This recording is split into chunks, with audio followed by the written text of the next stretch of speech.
morning. So I know we're about 20 minutes behind schedule, so I'll make sure I'll keep my 30 minutes so that we don't delay this any further. Really honored to be here, and I want to first to thank the organizer, DEUA, and of course, the National Taipei University, and Professor Tu, who invited me to come. I really feel honored to be able to come here. I think I'm here to represent ACSB to talk about what we are doing in CSR and ethics in education. But I think more importantly, it's something that is really, really close to my heart. I do believe in this myself, and I do practice, and I'm going to show you some of the things that I'm going to share with you in a minute about ACSB and its role in responsible management education. So just to give you a quick overview, in case some of you do not know what ACSB is, we're actually a nonprofit membership organization that started in the United States about 102 years ago. We are we're known in the industry as a business school accreditation agency.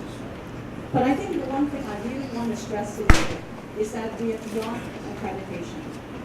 We actually do a lot more, which a lot of people don't even realize, and that's the reason why I want to share with you some of the things that we are doing to support this course. So the mission of ACE.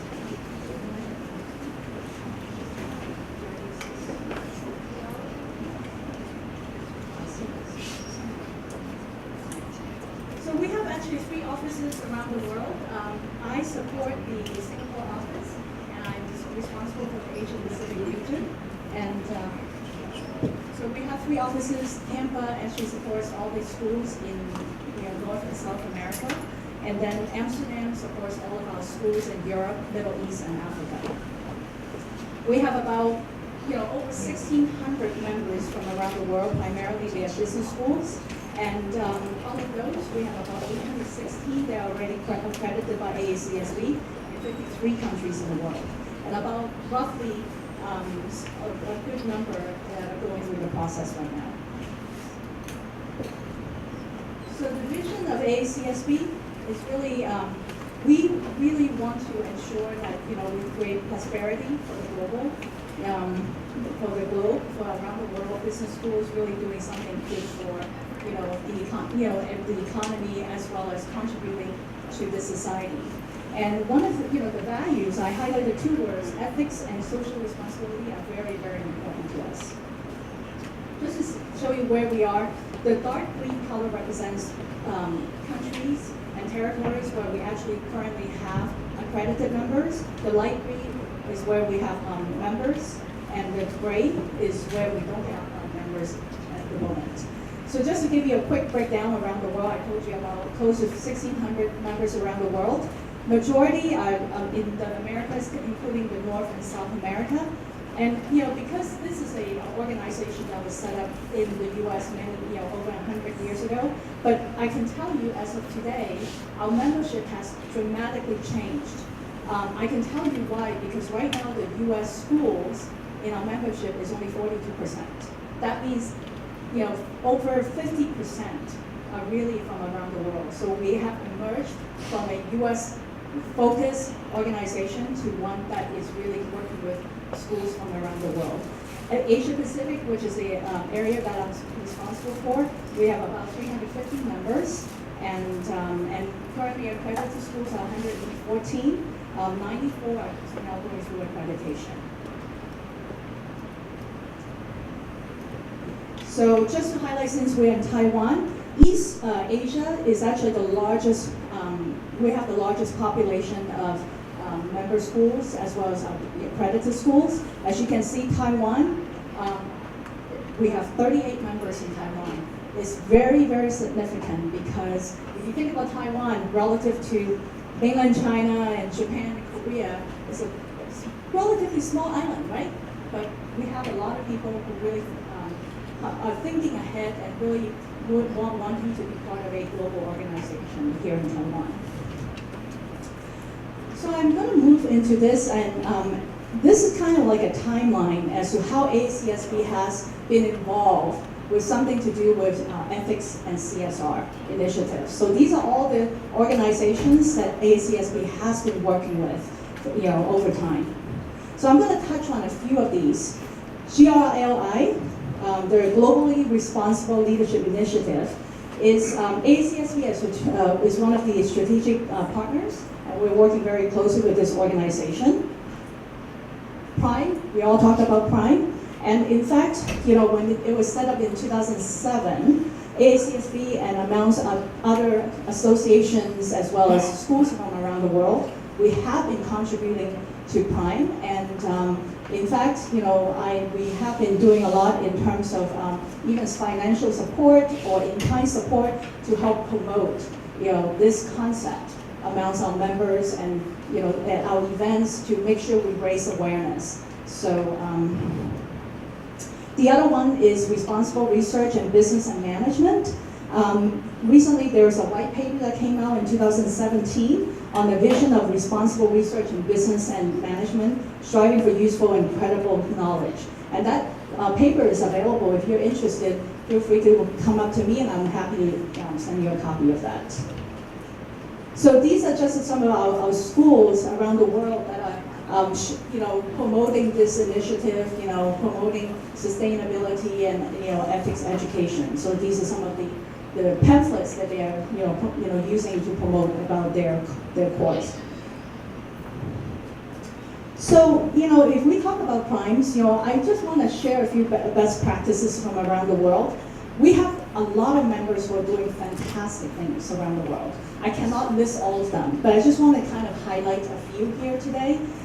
So for example, we have people who really want to connect with the local community to hopefully help with getting rid of poverty in their country. And then we also have people who promote different ways to connect with different community within reach within their capability to impact the world. And these are some of the schools, including in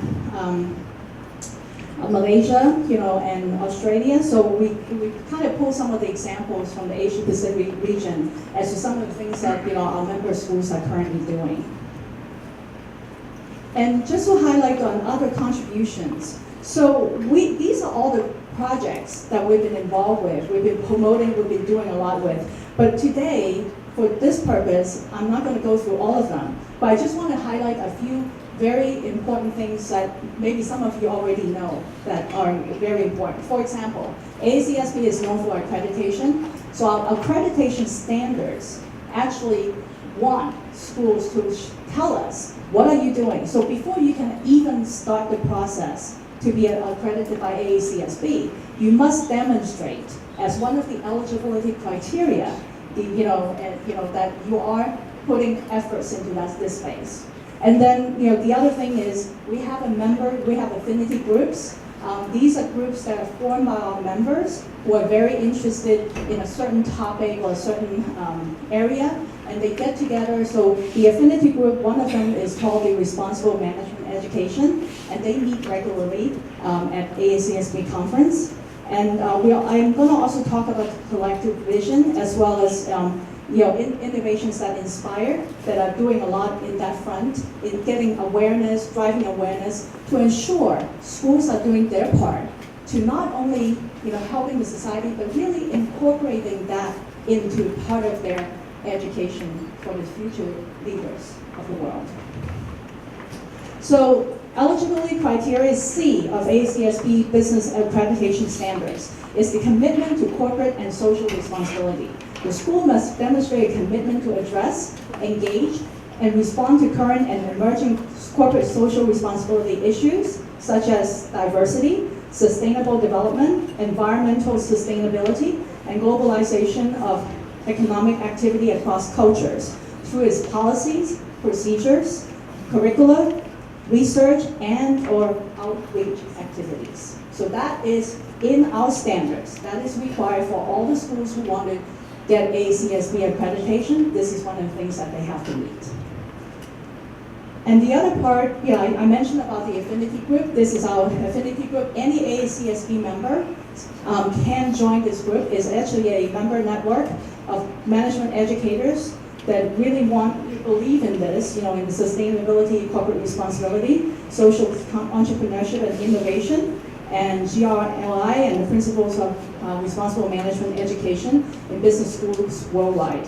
And I listed the 2 upcoming meetings. One is in Paris, one is in Nagoya. Those are both of ACSD regional conferences in different regions that are taking place, that we actually provide a venue for our members who have this interest, who are part of this affinity group, to get together and talk about things that they want to talk about. And on our exchange network, which is open to all of our members, they can actually utilize that exchange network to actually talk to each other, exchange ideas virtually, in addition to meeting in person. So I'm going to jump right into the collective vision. This is we actually have this online. Everything I show you, you can ask me, I can share with you, I can share you a link. We actually put together this collective vision. And this is from the work of our committees as well as our board members. They all got together a few years ago and really worked on what does it mean? What does it mean for business education? And we have the booklet, so feel free to let me know if you're interested in that.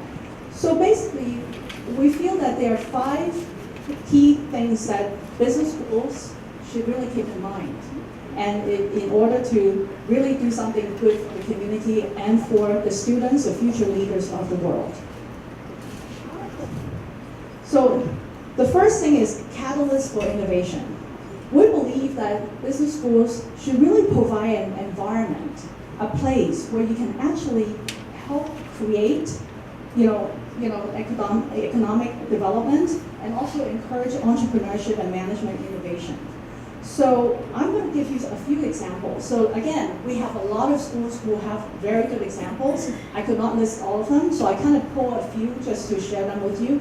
And we actually, every year, we run a challenge that we open up to all of our members that is called Inspirations That Inspire.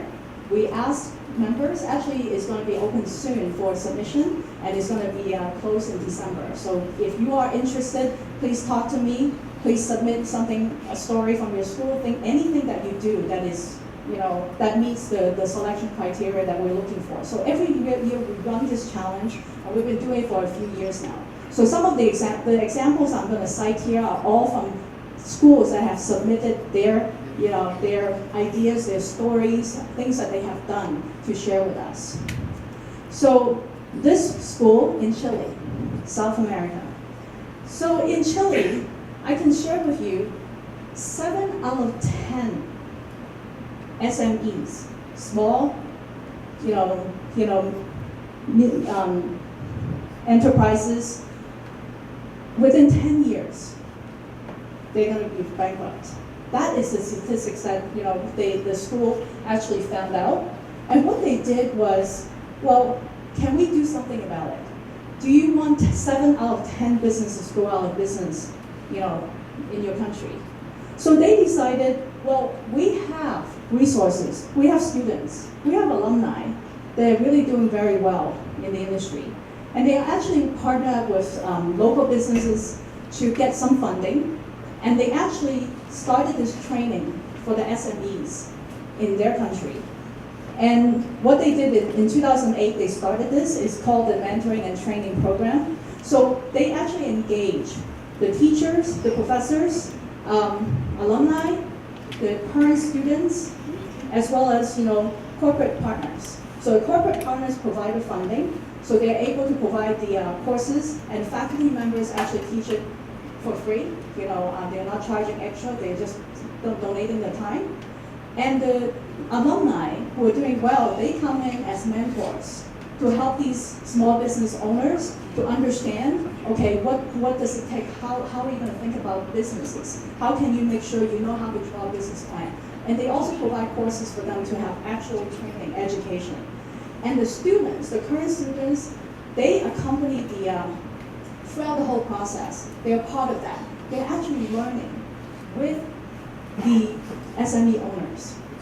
So through this, the impact the school was able to create is that 92% of the students were very, very happy with the program because they actually had a real-life example that they could work with and learn. And this is, so 563 entrepreneurs have been trained, and with a total of 34,000 training hours and 27,000 hours of mentoring, and then 40% were contributed by the 300 undergrad students, and more than 200 alumni have participated as mentors. And and they became so successful that actually in 2015 they started the MOOC program. So instead of just reaching within Chile, their own country, they enable all the Spanish-speaking countries from South America, including Mexico, Peru, Colombia, Spain, or even Spain and Ecuador, SMEs who can actually be part of that, should be active learners. So these are one creative way for a school to actually think about innovation. The other part, the other key thing that a school should do is to be a co-creator of knowledge. A lot of times, I myself came from the finance industry before I joined ACSB 2 years ago. So I worked many years for financial companies from around, majority of the time in the US. And I have to say, I feel that there are not a lot of connection. I know some schools are really good in that, but then there's still a lot of, business is really doing their own thing, but then, schools are doing their own, thing. So how about connecting and working together to come up with ways to create new things, create new learning, and enable new knowledge to be created by collaborating with others. So the next example I'm going to show you is a school in the Philippines. And they actually, in the Philippines, they have a lot of scientific research. But a lot of the researchers, they are very good in developing ideas, but they are not entrepreneurial. They don't know about business. They don't know how to convert a brilliant idea into really apply it to the real world. How can I convert a fantastic idea and make it work for the society? So what happened is there was a partnership. So between 4 partners. So you have the Newton Fund of the UK government, who is sponsoring that, and then the UK Royal Academy of Engineering, who's one of the partners, as well as the Philippines Department of Science and Technology, and AIM, which is a business school.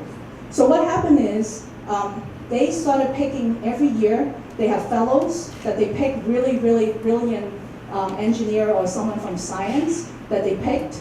And then these people go through a 3-day launching boot camp at the business school in the Philippines. So they go to the boot camp for 3 days, get them kind of prepare themselves. And then they fly to the UK, and they would go to the UK Royal Academy and spend about 10 days being there as a fellow. And then after that, they come back to the Philippines. And then they spend the next 6 months at the business school learning ideas about entrepreneurship, how to get your brilliant idea into something real, something that you can actually show for. And these are some of the things the impact that the school created. So it is so successful that they actually, initially they were just testing it, but now they actually, the partnership, they were able to extend. And of course, the business school was actually able to get more grant money for further development in terms of curriculum improvement and also thinking about regional business cases and all of that. Now, the last few items are actually real businesses, real ideas that got into something that was really good for the community in the Philippines. So the third thing is hubs of lifelong learning. We all know, I share with you, I came from finance, but my first job out of college, I actually worked for a hotel in San Francisco for a few years because I learned a lot of languages. I can speak multiple languages. So I felt that, hey, it's good to go into a hotel just so that I can practice. So I can see myself went from hotel to finance and then now business school accreditation. So I really feel that a lot of people nowadays, you will not stay in your same job forever. You need to continue to challenge yourself. You need to continue to be able to learn, continue to be a learner. And in fact, I don't want to call students anymore, because all of us should be students. We are all learners. We are learning at different stages of our life. So business school should create the capability And for people to come back at any stage of their life, not just right after high school and going to college. Really creating a platform where people can come back and learn new skills or polish their existing skills to be relevant to what they're doing. So the example comes from a school in the US. I told you I'm from the finance industry. Back in 2008, I was in the finance industry. And of course, you know about the Lehman Brothers crash. And it impacted a lot of people, especially people like me in finance. I was lucky it didn't impact me, but I had a lot of friends who were impacted. So same with this, a lot of people live in Cincinnati at that time. So a lot of them actually, was displaced and they didn't have a job. So the business school decided, hey, why don't we help these people? Let's help them and retrain them so that they can go back and get real skills so that they can go back to the workforce. So after that, they actually graduated 300 unemployed business professionals, and 85% of those graduates actually got a full-time position within 3 months of completing the program. So this is a huge impact, and in fact, a lot of them became so well connected, they are willing to go back and help the other people who got displaced. I only have 5 minutes, so I want to hurry up. So leaders and leadership. So again, you have to create a platform to really look at insights, provide a platform for people to come together and learn how to be effective leaders. And I'm going to fly through some of these. And the last thing is enablers of global prosperity.